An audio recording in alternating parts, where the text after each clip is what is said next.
नमस्कार, स्वागत है आपका बिहार समाचार में। तेजस्वी यादव ने बिहार वालों को बड़ी सौगात दे दी है। बिहार में जो 20 लाख रोजगार और नौकरियां निकलने वाली थी, तो इसको लेकर अब तैयारियां शुरू हो गई है। कई लाख नौकरियां निकाल भी दी गई है। तो वहीं दिवाली से पहले 10,000 पदों पर राजस्व विभाग नौकरी निकालने वाला है। साथ ही बिहार में स्वास्थ्य विभाग में 1.5 लाख नौकरियां, शिक्षा विभाग में 3 लाख नौकरियां इसी 2 से 3 महीने के अंदर निकलने वाली है। तो बड़ी घोषणा हो गई है। साथ ही बिहार के गरीबों के लिए, बिहार के किसानों के लिए भी बड़े ऐलान कर दिए गए। तो आखिर सरकार का क्या पैगाम है, आज क्या बड़ी खबरें आ रही है, इस पर बात करने से पहले आपसे एक छोटी सी अनुरोध है। कृपया वीडियो को एक प्यारा सा लाइक अवश्य कर दीजिएगा। आपका लाइक करना ही हमारी मेहनत का फल होता है। बिहार में सरकारी नौकरियों की बारिश होने वाली है। तेजस्वी यादव ने बिहार की जनता से 10 लाख सरकारी नौकरी देने का वादा किया है और अब तो 10 लाख रोजगार मिलाकर इसे 20 लाख तक कर दिया गया है। और अब सरकारी नौकरी देने का सिलसिला शुरू हो गया है। दिवाली से पहले 10,000 पदों पर होगी बहाली। देखिए, बड़ी खबर है। राजस्व एवं भूमि सुधार विभाग दिवाली से पहले 10,000 पदों पर बहाली शुरू कर देगा। संविदा पर होने वाली ये बहाली फरवरी तक पूरी भी हो जाएगी और इसके तहत 8,200 पद अमीन के तौर पर, बाकी पद विशेष सर्वेक्षण, सहायक बंदोबस्त पदाधिकारी, कानून गो व लिपिक के हैं। और बड़ी खबर तो ये है कि मात्र 1 सप्ताह के अंदर ही बहाली प्रक्रिया शुरू हो रही है। 1 सप्ताह के अंदर पद व रिक्तियों का विज्ञापन जारी कर दिया जाएगा। उसके बाद आप अप्लाई कर पाएंगे। 1 सप्ताह के अंदर विज्ञापन प्रकाशित होगा और फरवरी 2023 तक बहाली प्रक्रिया पूरी कर ली जाएगी, यानी आपको नौकरी दे दी जाएगी। और इतना ही नहीं, तेजस्वी यादव ने ऐलान किया है कि मैं सिर्फ स्वास्थ्य विभाग में ही 1,60,000 पदों पर सरकारी नौकरी दे दूंगा। तो वहीं शिक्षा विभाग में शिक्षा मंत्री जी ने ऐलान कर दिया है कि शिक्षा विभाग में दिसंबर के अंत तक या जनवरी में विज्ञापन आ जाएगा और 3 लाख पदों पर बहाली होगी, जिनमें से प्रारंभिक स्कूल में 80,257 पद हैं। हाई स्कूल के 1,22,000 पदों पर बहाली होने वाली है। प्रधानाध्यापक के 6,000 और पुस्तकालय अध्यक्ष के 1,893 पद शामिल हैं। अकेले शिक्षा विभाग और स्वास्थ्य विभाग मिलकर 4.5 लाख सरकारी नौकरी देने वाले हैं और अन्य विभागों में भी लगातार सरकारी नौकरी निकालने की तैयारी शुरू कर दी गई है। शिक्षा विभाग ने आदेश जारी किया है कि बच्चों को अगले सत्र से खाते में पैसे के बदले सीधे अब किताबें मिलेगी। देखिए, अब तक बिहार के सरकारी स्कूल में पढ़ने वाले बच्चों को किताब खरीदने के लिए बच्चों के खाते में पैसे दे दिए जाते हैं, लेकिन कई अभिभावक ऐसे हैं जो समय पर बच्चों के किताब नहीं खरीद देते हैं। इसलिए अब सरकार ने फैसला कर लिया है कि अब बच्चों के खाते में पैसे नहीं दिए जाएंगे, बल्कि किताब ही दे दिया जाएगा। और आरटीआई के तहत स्कूली बच्चों को निःशुल्क किताबें मिलेगी, बिल्कुल ही फ्री में किताबें मिलने वाली है। और कौन कौन किताबें मिलनी है, इसके लिए शिक्षा विभाग ने किताबों का शेड्यूल भी जारी कर दिया। यानी बिहार में इस बार जो पैसे मिल गए सो मिल गए। अब बच्चों को पैसे नहीं मिलेंगे किताब खरीदने के लिए। बता दें कि इससे पहले भी बिहार में यही व्यवस्था थी। अब पुरानी व्यवस्था पर ही सरकार काम करने वाली है। साथ ही आपको बता दूं कि कक्षा 1 से लेकर 5वीं तक 250 रुपए प्रति छात्र दिए जाते थे किताब खरीदने के लिए, और कक्षा 6ठी से लेकर 8वीं तक को 400 रुपए मिलते थे। और इस बार नए नियम के तहत 72,000 प्रारंभिक स्कूलों में दी जाएगी निःशुल्क किताबें और 1.5 करोड़ बच्चों को अप्रैल के पहले सप्ताह में ही मिल जाएगी किताबें। इसके लिए तैयारी शुरू हो गई है। और ये व्यवस्था इसलिए की गई क्योंकि इस बार देखा गया कि 25 से 40% बच्चे ही किताब खरीद पाए हैं, इसलिए अब सीधा किताब ही दे दिया जाएगा। आधार कार्ड बने हुए काफी दिन हो गए हैं ना, लेकिन अब बड़ी खबर है। 10 साल पुराना यदि आधार कार्ड है आपका, तो उसको अपडेट कराना अब आवश्यक है। यदि आपका 10 साल पुराना आधार कार्ड है और यदि आपने उसे अपडेट नहीं कराया है, तो वो अब किसी काम का नहीं रहेगा। देखिए, नए सरकारी आदेश के अनुसार जिन लोगों का आधार कार्ड 10 साल पुराना है, उन्हें अपने दस्तावेज फिर से अपडेट कराने होंगे।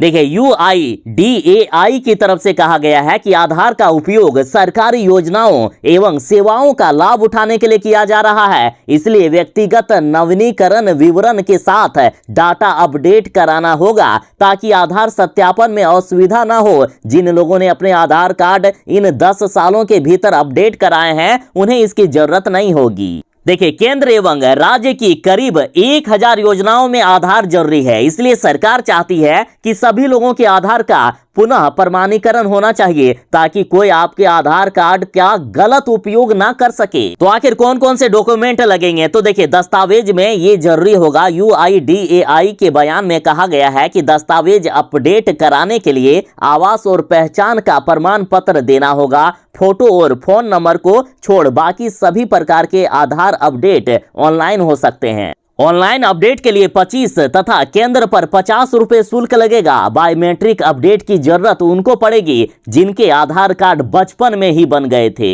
बड़े लोगों को बायोमेट्रिक अपडेट की कोई जरूरत नहीं पड़ेगी। और ये सब सारे आपके सुविधा के लिए किया जा रहा है। अभी देख रहे हो ना कितने तरह के स्कैम हो रहे हैं। अतः अपने आधार कार्ड को अपडेट जरूर ही करवा लीजिएगा यदि वो 10 साल पुराना है तो। मुख्यमंत्री नीतीश कुमार जी ने कहा है कि जेपी का नाम लेकर घूमने वाले इन बीजेपी वालों के चक्कर में मत पड़िएगा। मुख्यमंत्री नीतीश कुमार जी ने लोगों से पूछा कि बापू का हत्यारा कौन, तो पब्लिक बोली RSS।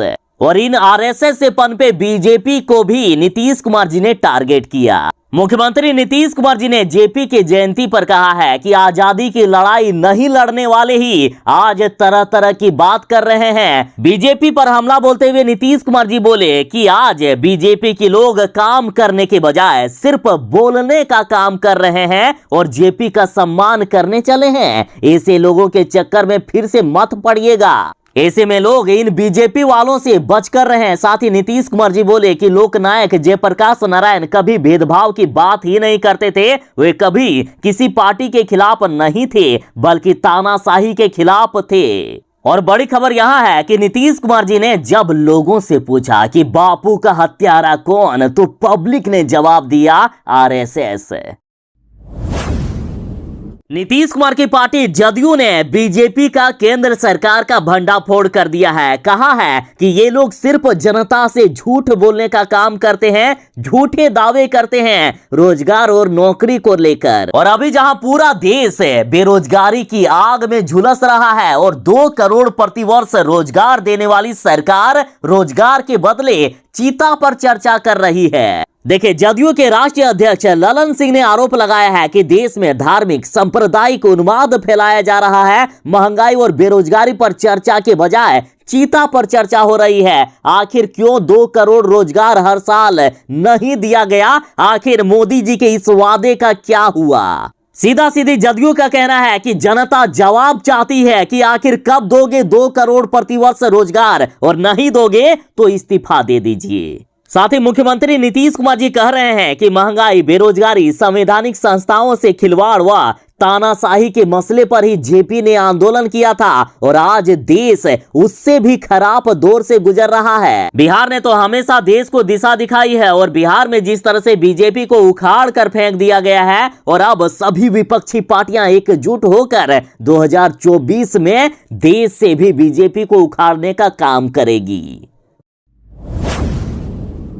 बिहार के स्वास्थ्य विभाग को बर्बाद करके रख दिया है। इतने सालों से बिहार में बीजेपी और नीतीश कुमार जी की सरकार थी। स्वास्थ्य विभाग को लेकर जो लापरवाहियां बरती गई है, इसका खामियाजा आज भी बिहार के लोग भुगत रहे हैं। अब भले ही तेजस्वी यादव बिहार के स्वास्थ्य मंत्री बने हैं और रात के अंधेरे में भी तेजस्वी यादव PMCH जाकर देखते हैं और अचंभित हो जाते हैं वहां की लापरवाही देखते हुए कि आखिर डॉक्टर गए कहां। मरीज है लेकिन डॉक्टर छुट्टियां मना रहे हैं। उसके बाद तेजस्वी यादव ने कई निर्देश जारी किए कि जो भी ड्यूटी से गायब रहेगा उनको नौकरी से निकाला भी जा सकता है। और तेजस्वी यादव ने सिर्फ 60 दिनों का समय दिया था, जिनमें से 30 दिन पहले ही खत्म हो गए हैं। और अब हाल में ही नीतीश कुमार जी ने बड़ा आदेश जारी किया है कि जो भी डॉक्टर या कर्मी ड्यूटी से गायब दिखेंगे तो उनको नौकरी से निकाला भी जा सकता है। यदि हॉस्पिटल नहीं आना है तो नौकरी छोड़ दे, ऐसा फरमान जारी किया है। और इसी बीच बड़ी खबर आ रही है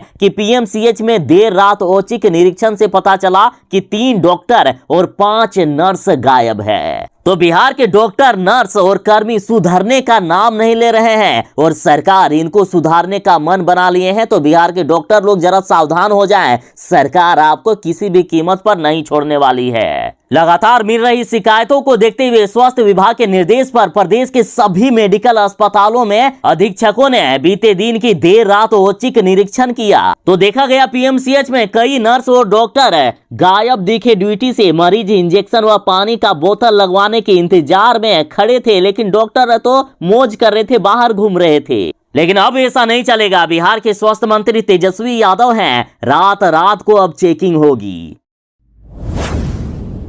बिहार में डेंगू का कहर बढ़ता ही जा रहा है। खास करके पटना में अभी डर का माहौल है। डेंगू के 159 नए मरीज मिल गए हैं, तो वहीं पटना में मरीजों की संख्या 2164 तक पहुंच गई। और अभी जिस तरह से बारिश हो रही है, तो बारिश से और भी परेशानी बढ़ गई है, क्योंकि जगह जगह जल जमाव होने से डेंगू मच्छर की संख्या बढ़ती ही जा रही है। हालात इतनी खराब है कि ब्लड बैंकों में खून की भी कमी हो रही है। 16 ब्लड बैंकों में मजिस्ट्रेट व चिकित्सा पदाधिकारी तैनात कर दिए गए हैं। डेंगू के कहर से लगातार अब लोग डरने लगे हैं। डेंगू के कहर से पार्कों में आधे से भी कम हो गए हैं विजिटर्स की संख्या।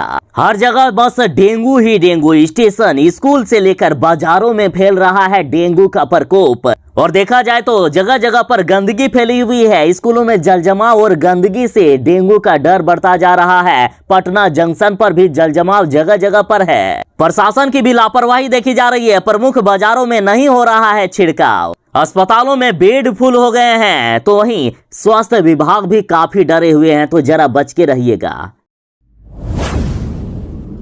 बीजेपी के साथ मिलकर नीतीश कुमार जी ने बिहार को बर्बाद करके रख दिया है। भले ही अभी नीतीश कुमार जी तेजस्वी यादव के साथ मिलकर सरकार बनाए हैं, लेकिन इससे पहले तो बिहार के मुख्यमंत्री नीतीश कुमार जी ही थे और उनके ही देख रेख में बिहार में सारी क्रियाएं होती थी। लेकिन स्वास्थ्य विभाग की जो इतनी बर्बादी हुई है, वो नीतीश कुमार और बीजेपी ने मिलकर किया है। देखिए, पीएमसीएच की बात करें तो पीएमसीएच में एक तरफ जहां मरीजों को दवा नहीं मिल पाती है, मरीज महंगी दवाएं बाहर से खरीदने को मजबूर है, और दूसरी तरफ अस्पताल प्रशासन दवाओं की खरीद ही नहीं कर रहा है। देखिए, सरकार के द्वारा या केंद्र सरकार के द्वारा पैसे तो जारी होते हैं, लेकिन वो वापस लौट जाते हैं।